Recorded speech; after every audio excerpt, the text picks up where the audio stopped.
So what are the best bird pets for beginners? People who have never had birds before.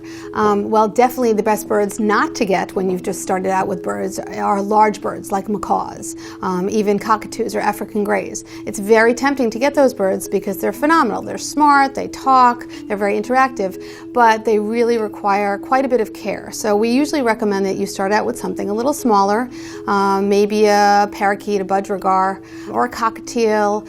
If you want something a little bit bigger, you could consider a medium-sized parrot, maybe a conure or a kayik. I don't know. What would you say, Sarah?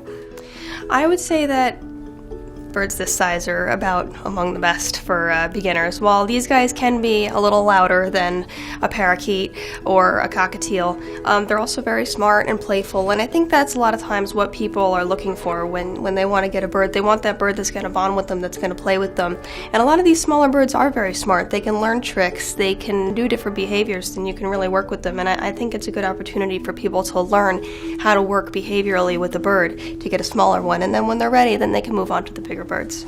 Yeah, good things come in small packages. Birds don't have to be huge to be fun and interactive. They're a little less intimidating when they're small. I think people do develop a comfort level with little birds, and when they're ready, they can move up and even have more than one bird. But please, please don't rush out as your first bird and get a big, big macaw. I think that you'll be disappointed in that it may be a little more than you expect, and that bird will live with you then for another 30, 40 years, and until you're sure you're really a bird person, maybe it's best to start with something a little smaller.